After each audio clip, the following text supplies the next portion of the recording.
Hey, how's it going, everybody? This is Alex McMahon of Evolve Nutritional Therapy.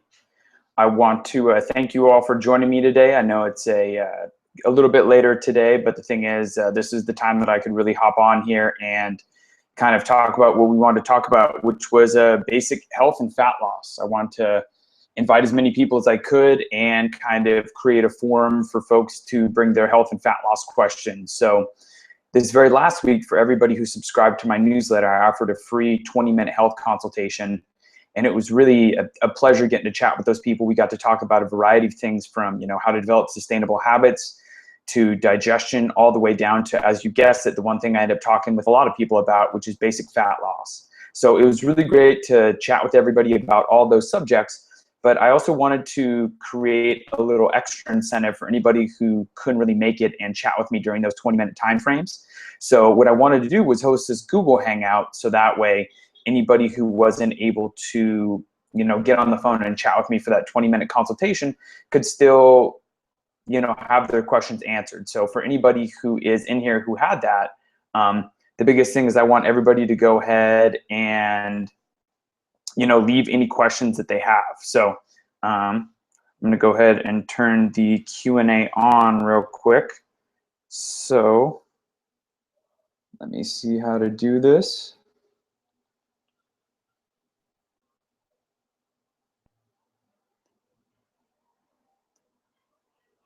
Let's go ahead and turn the Q&A on really quick. So one of the biggest things is what I wanted to share with a lot of people was the two different strategies that I mostly use with people when it comes to organizing their diet around fat loss. So the two different ways that I do it is for the people who are the trackers, the people who want to track calories, macronutrients, and things like that, and then also folks who are the non-trackers. So I'm going to give a little bit of a breakdown today that's going to be a general explanation of those two different things and kind of how to organize each one depending on what strategy you really want to use. So let's go ahead and get into it. The very first one that I'm going to talk about today is the basic non-tracking. So this is for people who just, they probably have a lot more fat to lose. And so a more general approach, just improving food quality and organizing foods better around meals, is going to be a really effective strategy. It's also going to be really low stress, which when you're very first starting off, that's what you want to maintain. You want to have, any kind of dietary changes that you make be something that's really low stress. It doesn't require a ton of work on your end. And so by avoiding things like tracking calories, protein, fats, and carbohydrates, and just improving the food quality in general, that's going to be a really effective approach for most people. So the very first thing I have everybody do is basically, I said that we're not going to be tracking, and to some degree we aren't, but we are going to use something totally different to track. It's going to be your hand. So, this doesn't cost you anything. You take it with you everywhere you go, and it's a great tool to use for measuring the foods that you are going to be eating. So when it comes to how to lose fat and how to do it using a non-tracking apparatus in form of your hand, what I have people do is very first set their protein. So what I mean by set their protein is each person is going to base each meal around roughly 1 to 2 palms worth of protein. And what kind of determines that is, number one, if you're a woman, typically you'll have 1 palm's worth of protein. If you're a male, you'll typically use 2 palms worth of protein.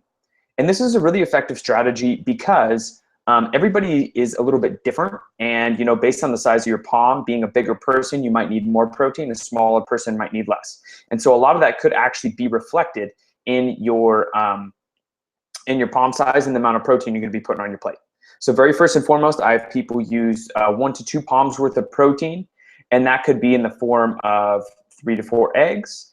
It could be wild caught fish.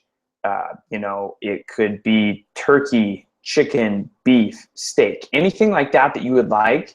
Those are all going to be awesome sources of protein for you to kind of base your meal around.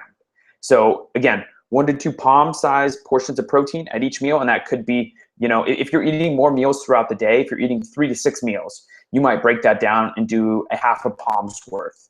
If you are doing just 3 square meals, 1 to 2 palms worth is going to fit your bill just perfectly.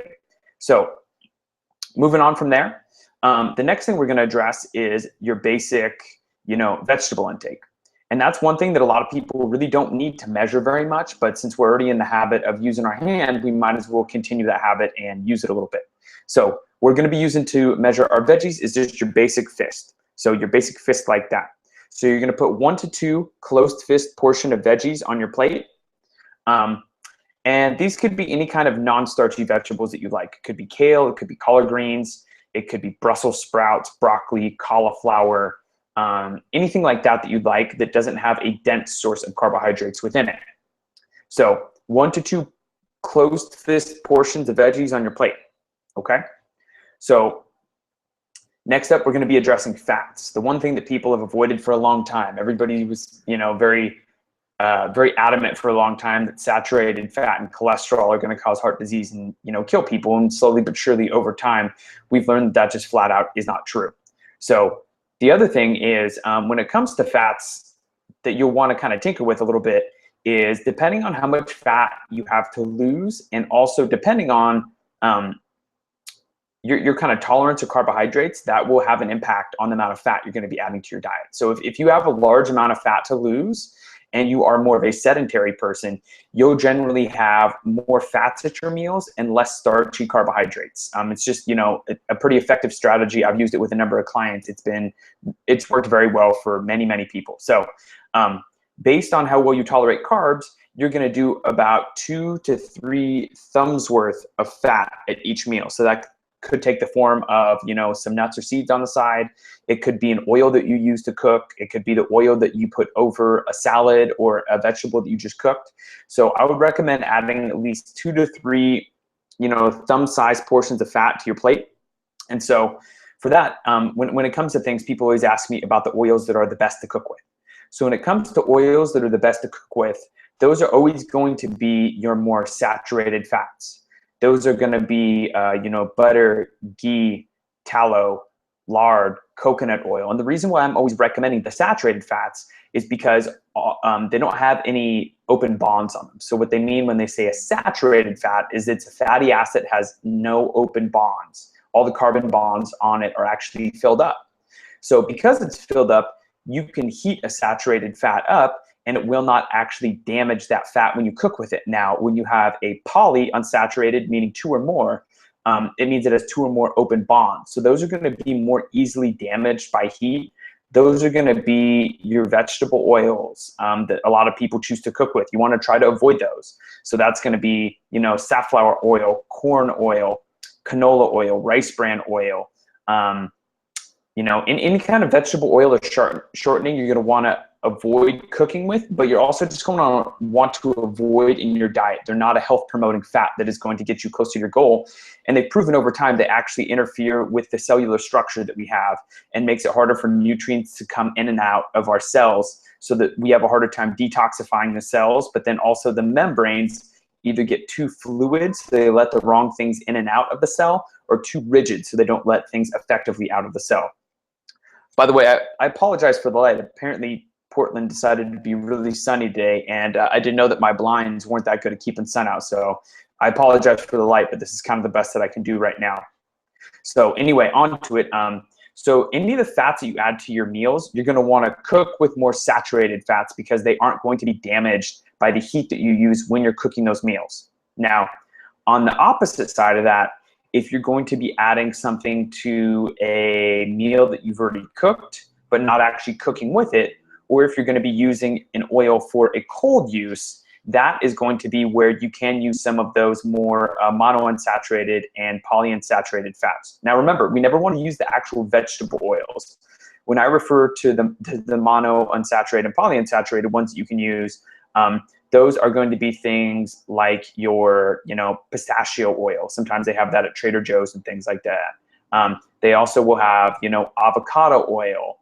They'll have macadamia nut oil. They'll have olive oil. And those are all really healthy, good quality, very tasty fats to either add to your salad or to put on top of your vegetables.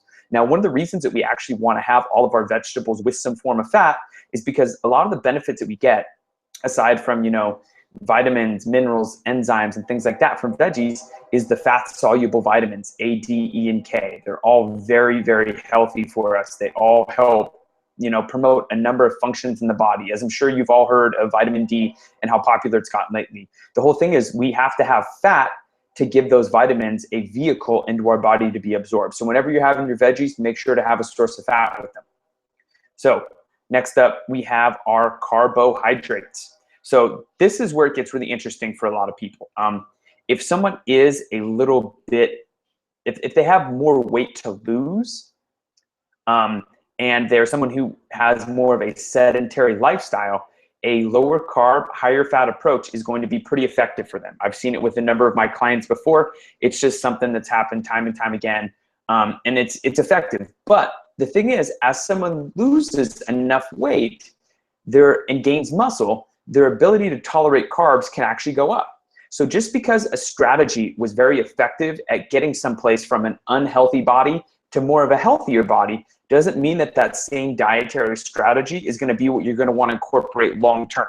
So as your goals change, as your actual body type changes, you're going to want to change your dietary approach. So if someone has more muscle mass on the body and less fat, they'll actually be able to absorb and efficiently use more carbohydrates. So little tangent there off topic, but it kind of pertained to what we're talking about, which is our dense sources of carbohydrates. So when I say dense sources of carbohydrates, what I'm really referring to is your yams, your sweet potatoes, your oats, your white rice, taro root, squash, basic things like that are all going to have a lot greater concentration of carbohydrates in them. So for fat loss, what I'll typically have people do is organize the majority of their starchy carbohydrates around the workout. So that means you will have some of them in your pre-workout in either, a source of fruit. Maybe you're going to get a pouch of some baby food that has fruit and starch together. It sounds funny. I've said it to a number of clients. They're like, you're telling me to eat baby food before workout. And I say, yes. One of the reasons is these forms of starches are actually already, they're blended up so they're easily digested and broken down. It's going to be strictly starch and fruit. So you're going to actually have a little bit of extra pop in your workout because you're going to have those extra sugars from the carbohydrates that you just took in. And most of the time they come in those nice little squeeze packages. So you can just grab one of them, take them on the go with you. So it sounds funny up until the very first time you actually have some baby food before your workout. Then you will thank me, believe me. So the majority of the time, what I'll have people do is organize the majority of their carbohydrates around the workout, as I was saying. So you could have some of those carbs with some of those denser carbs with your lunch. Have a packet or two of baby food or any kind of starch that you'd like before your workout, and then actually have the largest amount of your starchy carbohydrates post-workout. So one of the reasons for that is because lifting weights, running, exercising in general is going to make you more insulin sensitive. So what that means is that your body's going to more efficiently use those carbohydrates you're putting into your system to restore muscle glycogen and to help your body repair. And that means that you'll have a lesser chance of those carbs spilling over and turning into body fat. So to whatever degree, when you're trying to lose fat and you still want to have those carbs, post-workout is really the best time to have the largest bolus of those carbohydrates in your diet. And another big thing too is that having the majority of those carbs at night actually has benefits to, number one, your hormones. Number two, it makes things easier from a social standpoint. So if somebody, is avoiding those denser sources of carbs all day, having a little bit bigger dinner is actually going to be more gratifying, more satisfying. If you're going out with people, you're not going to have to be as restrictive. You have a few more options when you're going out to eat. So those are two big things. And then number three is actually that having your largest bolus of carbohydrates at night actually helps with sleep. So what happens is there's an amino acid named tryptophan that we get from proteins. And that amino acid is constantly competing with other amino acids to cross the blood-brain barrier and to become melatonin. But if that tryptophan amino acid is constantly getting beat out by other amino acids, then it kind of gets left behind. It doesn't actually get converted in the concentration that we need to make melatonin, then serotonin, and help with sleep. So what happens is then when we spike insulin with that big bolus of carbs, the hormone insulin drives those other competing amino acids into the muscles. Now, with those other amino acids driven into the muscles from insulin, what happens is tryptophan from the protein that we just ate can more easily cross the blood-brain barrier. Now, as that tryptophan crosses the blood-brain barrier, it gets into serotonin, and that serotonin gets converted into melatonin. And that melatonin helps people fall asleep. So that's one thing that I've had a lot of clients do, is actually push the majority of their carbohydrates to their nighttime meal. Now you might be thinking, Alex, I've been told my entire life never to have carbs past 6 p.m. because it'll make me fat. The thing is that just plain isn't true. What matters at the end of the day is actually your meal structure for the entire day. So the thing is, ice cream is going to be just as unhealthy for you at 10 o'clock at night as it is at 10 in the morning. The thing is, at nighttime, people just generally make a little worse food choices in general. So what happens there is, typically it's not just a cookie that someone has at nighttime. It's a cookie, and then 3 scoops of ice cream, and then the rest of the pint of ice cream, and then the rest of the cookies. So there's nothing about nighttime that makes eating at night inherently bad or worse for you than any other time throughout the day. It's just the fact that people typically make a little worse choices at night. And then on top of that, if you've already had a large portion of your protein and a nice big sweet potato or a nice big source of starch, the thing is, you're really not going to be craving a lot because you're going to feel pretty satisfied from that meal. So just to recap everything real quick. So what you're going to do is you're going to organize the majority of your meals around 1 to 2 palm-sized portions of protein. So that's going to be at every meal. Every meal is going to be 1 to 2 palm-sized portions of protein on your plate. Now, breakfast and lunch, I make a little bit different for people who want to achieve fat loss than I do folks who are looking to perform in the gym or who want to perform athletically. For people who want to achieve fat loss, I have them actually pull the carbs out of their breakfast and really reduce them at lunch. So that means that you at breakfast would do 1 to 2 palms worth of protein. You would do 1 to 2 fists worth of veggies, and then you do 2 to 3 thumbs worth of fat, and that would be your breakfast. So you would actually pull the denser sources of carbohydrates out of your breakfast. The thing is, when you wake up in the morning, your body is in the perfect state, and you are already burning fat. Your body's been metabolizing fat the whole time that you've been asleep. So the minute that you introduce a dense source of carbohydrates, your body jams the brakes on your ability to burn fat.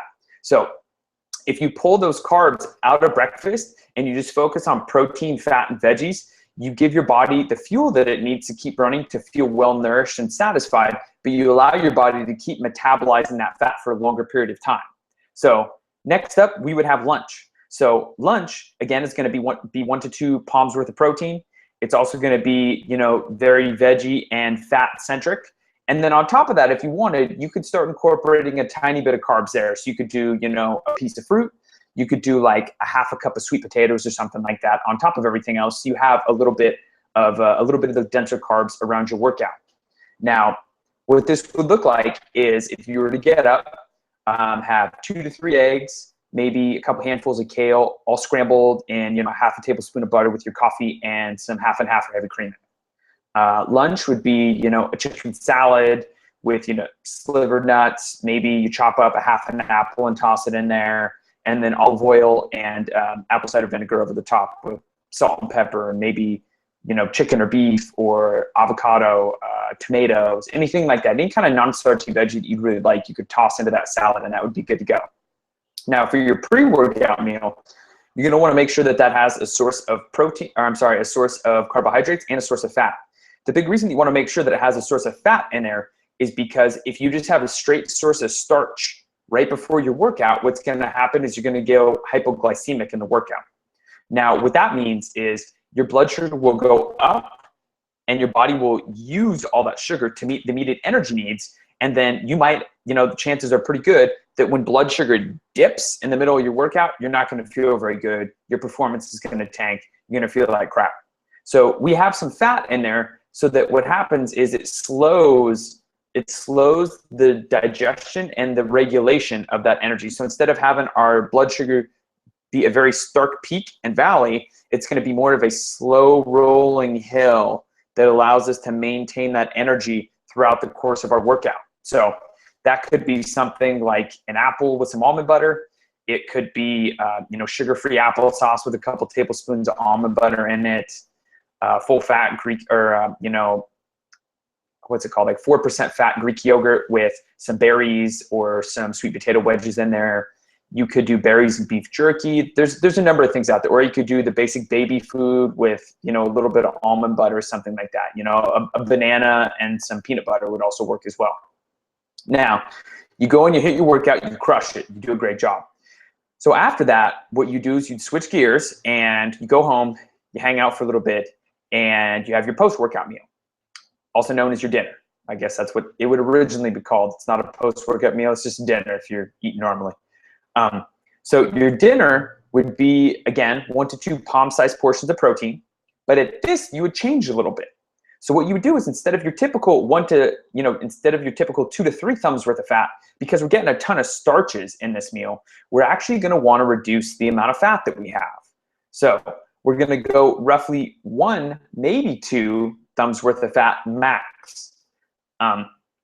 Next up, we'd want to do 1 to 2 palms worth of starchy carbohydrates. Now, depending on how well you tolerate carbohydrates and how much fat you have to lose, that's how you would kind of decide whether you're going to do 1 or 2 fist-sized portions of starchy carbs. So that's going to be a really good thing for you to decide. Now, the way that you decide how you tolerate carbs is generally where you store your body fat. So if you store your body fat predominantly in your abdomen, that means that you are more carb sensitive and you don't tolerate them as well. Now, if you store your body fat evenly around your body, it means that you are more carb tolerant, and that as a result of that, you are going to be able to handle more carbohydrates in your diet. Now, if you store fat evenly, but you still have a lot of fat to lose, that kind of trumps everything. It means that you're still going to want to keep those carbohydrates a little bit low. So you're going to want to do 1 to 2 palm-sized portions of protein at your dinner. Now you're going to want to do 1 to 2 thumb-sized portions of fat. Then you're going to want to do 1 to 2 fist-sized portions of denser carbohydrates. And then on top of that, whatever you have left over on your plate, if you just do 1 palm-sized portion of starchy carbs, that means you're probably going to have enough room on your plate for about 1.5 fist-sized portions of veggies as well.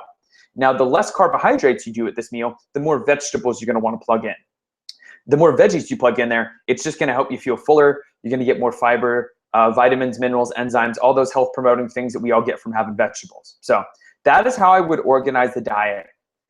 If someone doesn't want to track, they just want to use their hands and just use good quality sources.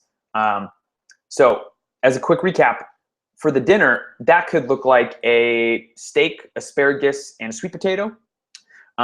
It could be a chicken breast with mushrooms and onions over the top, cooked in a little bit of coconut oil, and then a roasted sweet potato. Or you could do spaghetti squash with marinara sauce and use turkey because it's a little bit lower in fat and make spaghetti that way. So there's a couple options right there for you.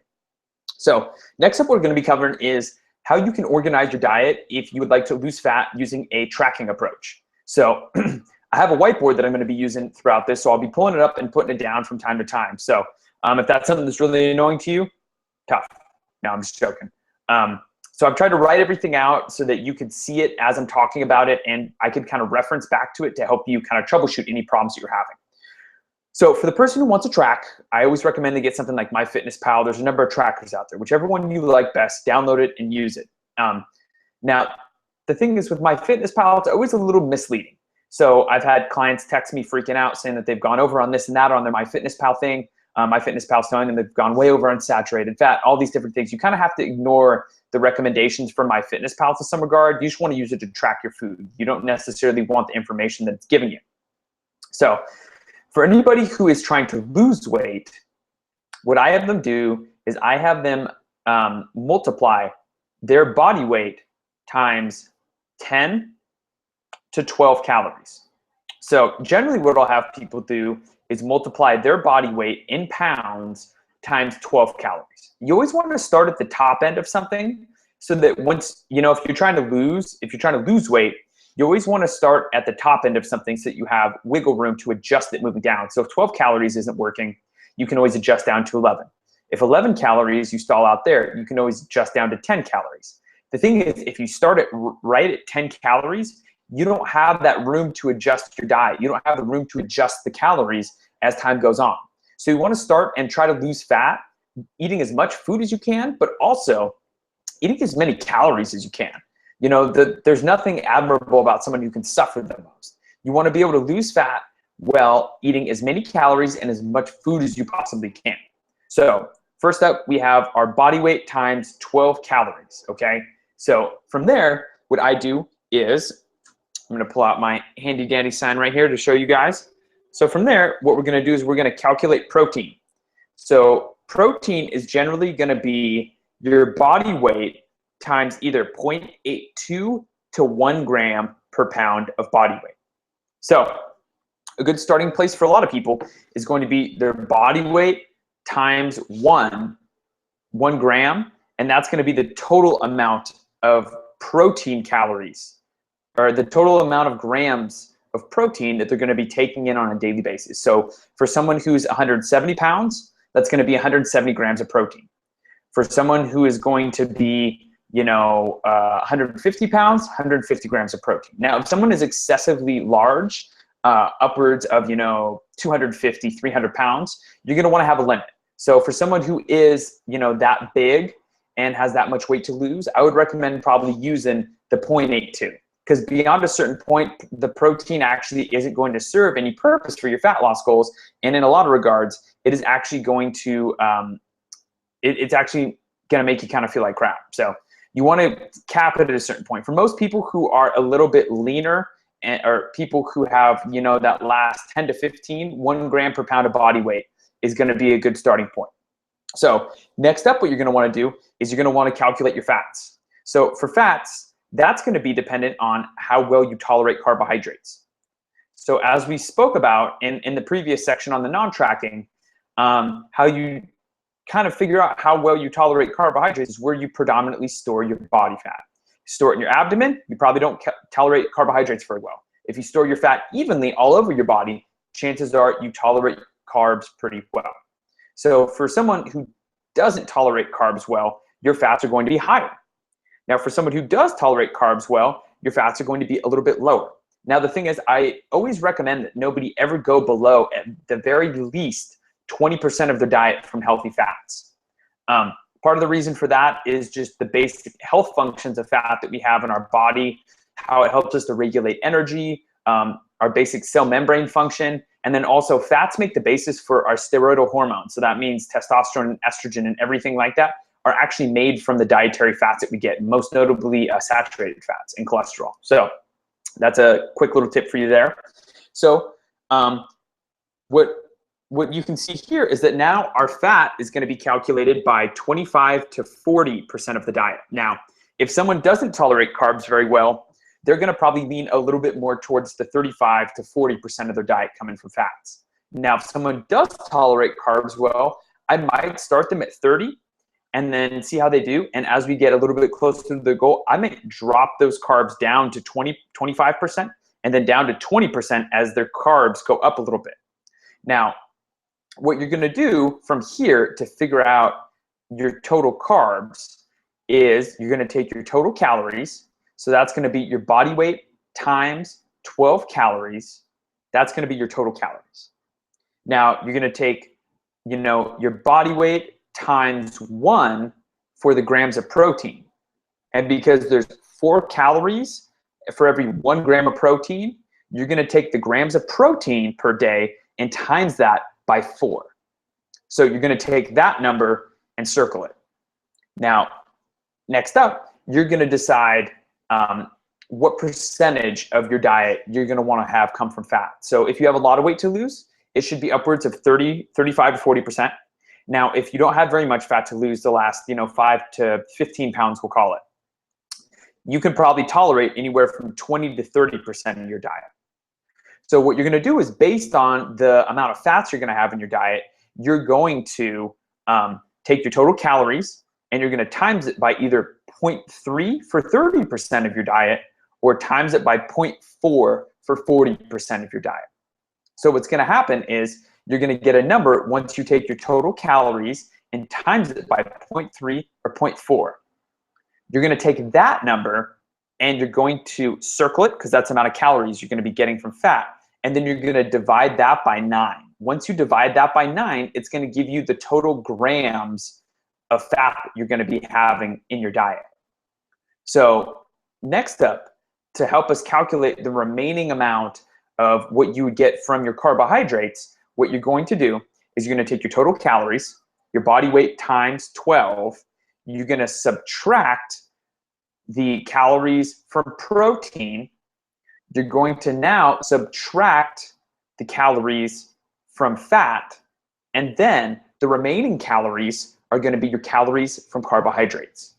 So what you're going to do is you're going to take those remaining calories, you're going to divide them by 4 because there's 4 calories per gram of carbohydrate, and that would be the total number of grams of carbohydrates that you would have in your diet. So that is kind of what I have explained here on this. Now, a quick note is that on top of that, you'll see that I've talked about how to lose fat, but also if you just want to basically maintain weight, you're going to do 13 to 15 calories per pound of body weight. And if you actually want to gain weight, if that's your goal, you're going to do 16 to 20 calories per pound of body weight. And you would actually use a little bit different standard. So if your goal was to gain weight, you would actually be having fewer fats in the diet, and you would actually be upping the carbs, because carbs are going to cause that spike in insulin. That spike in insulin is going to cause your body to get the signal that it's time to build. You want to rebuild and get bigger. So again, as a quick recap, if you're trying to lose, you're going to times your body weight by 12 calories. That's going to be the total amount of calories you get from there. So your body weight times 12. Now from there, you're going to do your body weight times 1. That's going to be the grams of protein you're going to be consuming on a daily basis. Now, you're going to take those grams of protein and times that by 4. That's the amount of calories every day of protein that you're going to be consuming. Next up, you're going to look at fats, and you're going to decide whether you're going to have, the lower end of 20 to 25% or the higher end of 35 to 40% of fats, depending on how much fat you have to lose. So you're going to take total calories, and you're going to time it by either 0.2 or 0.25 or 0.35 to 0.4. The number, when you times total calories by 0.25 or 0.4, is going to give you your calories of fat. So you're going to take those calories, that number that you get from that, and you're going to divide that by 9, because there's 9 calories for every gram of fat. So you're going to take total calories, you're going to subtract the protein calories, you're going to subtract the fat calories. Now the remaining calories are going to be dedicated to your carbohydrates. So you're going to divide those by 4, because there's 4 calories for every 1 gram of carbohydrate, and that is going to be your overall structure. Now, for a while, it works really well for, let's say, 2 to 3 weeks. So that works really effectively. You're consistently losing, 1 to 2 pounds. You took your measurements are going down. So another big thing, little side tangent caveat, scale weight alone isn't really a good measurement for anybody. The biggest thing is you want to take actual physical measurements on your body, because the thing is, if you're going to the gym and you're lifting weights, you could be gaining muscle mass, which is keeping your body weight relatively the same size, but your measurements are going down, which is a sign that you're preserving muscle but losing pure fat. And that's the ultimate unicorn diet right there, is when you can preserve all your lean mass but lose your body fat. Because the biggest thing is your muscle mass actually causes you to have a higher metabolic rate. And with a higher metabolic rate, that's going to keep you burning more calories throughout the day, even while you're resting. If you're laying on the couch and you have more muscle mass, you're burning more calories. Part of the reason for that is because muscle mass is a lot denser in the powerhouses of our cell called the mitochondria. So there's just a lot more of those mitochondria and muscle mass. So because there's more of those powerhouses in there, we require more calories to maintain it. It's just muscle mass is just a lot more of a energetically expensive tissue to maintain. So let's say you're using 12 calories per pound of body weight, works really well for 3 weeks to 4 weeks. You hit a plateau, you can't get your weight stops going down. Also on top of that, you can't get your measurements to go down either. So next, you drop your calories to 11. So now at 11 calories per pound of body weight, you go through and you do the exact same measurements for protein, for fat, for carbohydrates, and you continue on that path. Now you do that for quite a while, and you wait until you stall out again. So, hold on, let me grab something real quick. All right, keep going. So you do 11 calories per pound of body weight, and you go through and do the exact same measurements for protein, fat, and carbohydrates that we just did. You kind of rush you can, watch the scale go down, watch the measurements go down. Now, when you stall out, not for a week, not for one measurement, but for a few weeks at a time, and you're just maintaining, you're not losing anymore, try to drop the calories down to 10 calories per pound of body weight. That's going to be an effective strategy. Now, that's the bottom that you're really going to want to go to when it comes to fat loss. Remember, we spoke about you want to constantly try to lose fat while eating as many calories and as much food as you possibly can. That's the most effective way to really try to do it, because fat loss isn't worth it if you're sabotaging your health. If you're under eating and you're causing the stress hormones to constantly be circulating through your body because you're under eating, you're over exercising, and your libido is smashed, you have no energy throughout the day, you have a tough time sleeping, it's a sign that you're going about this the wrong way and you need to improve your fat loss method, okay? So once you do get to 10 calories per pound of body weight, you go through, you do the same process for protein, for fat, for carbohydrates, and you're still not losing, now is where you'd start to incorporate a little bit more of the advanced, a little bit more of the kind of advanced tactic. So what you could do from there is you could do a zigzag of calories. So that means one day you're going to eat more calories coming predominantly from carbohydrates on a day where you work out. Then the next day, when you have a rest day or you're not as active, you're going to have fewer carbohydrates, fewer calories, and up the fats a little bit. So that's a really effective one. Number two, you gotta make sure you're getting enough sleep. That's a big thing that a lot of people miss out on. I can't tell you how many people I've spoken to on the phone, my clients, everybody. It's a tough sell, but there really is nothing that will help you lose fat as effectively as making sure that you're getting at least 7 to 9 hours of sleep every single night. So make sure you're getting that sleep. Make sure you're getting it in a dark room. Make sure your sleep isn't disrupted. Number three would be reducing stress. So the big thing is that a lot of people think that they can handle a certain amount of stress, when in reality, it's causing them to have those stress hormones circulating through the body, causing them to retain body fat. So mitigating stress, it could be meditation, could be going for a walk, listening to music, listening to a podcast, taking your dog for a walk, going to a yoga class, doing meditation, journaling, anything like that that's going to help you get away from stress and kind of get out of your head is going to be a good thing. Also, on top of that, incorporating some sprints. I don't know if there's any better exercise out there that kind of just obliterates fat like the sprint. So what you're going to want to do is about 3 to maybe 7 repetitions of about 30 seconds of all-out effort, followed by about 45 seconds to 1 minute of rest. So this could take place on a rower.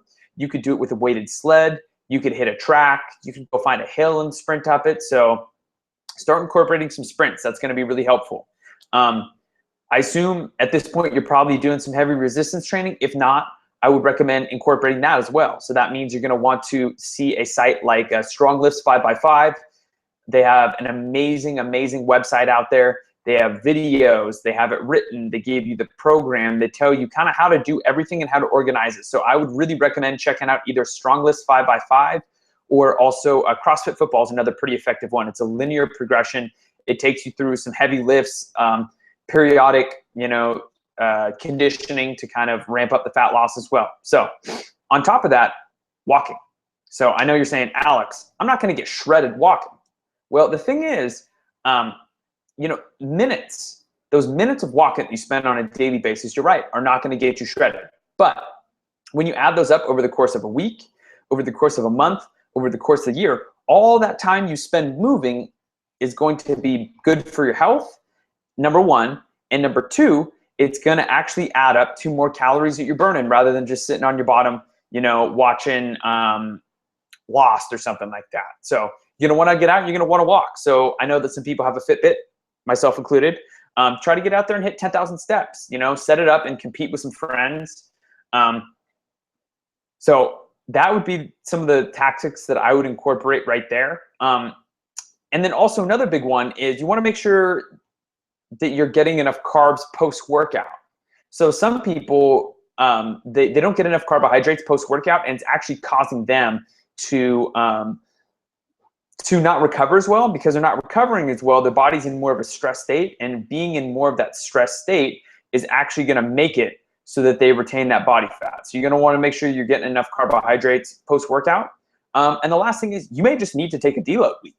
You may need to basically take some time off and let your body fully rest, eat some food, you know, go laugh, go see some stand-up comedy, go maybe grab a drink or something with your friends. But you may just need to take a deload week off, relax, eat good food, and allow your body to fully recover. Because, you know, a lot of people assume that just hitting the gym and eating less and just constantly grinding is going to be the best way to do it, when in sometimes, you know, it's not the most effective time. Sometimes your body just needs some time to recover before it will actually allow you to start losing fat again. So I hope that this has provided a lot of value to people. If you have any questions about the two different strategies that we used in kind of how to lose fat, whether it be the tracking or the non-tracking, make sure to get in contact with me. I'm really out here to be a resource and help as many folks as I possibly can. So you can find me on Instagram at Evolve Nutritional Therapy. You can find me on Twitter at EvolveNTPDX, or you can just flat out email me at evolvent.pdx@gmail.com, and I'll always return people's emails. I love chatting with people about this kind of stuff, whether it's on the phone or email or anything like that. Also, you can find me and like my Facebook page at Evolve Nutritional Therapy LLC. I hope to host another one of these soon. We get a lot more people on here, have a lot more questions about fat loss and health, and try to provide as much value to everybody as they can. So I hope everybody has an amazing day. Thanks for watching, and I will talk to you soon. Goodbye.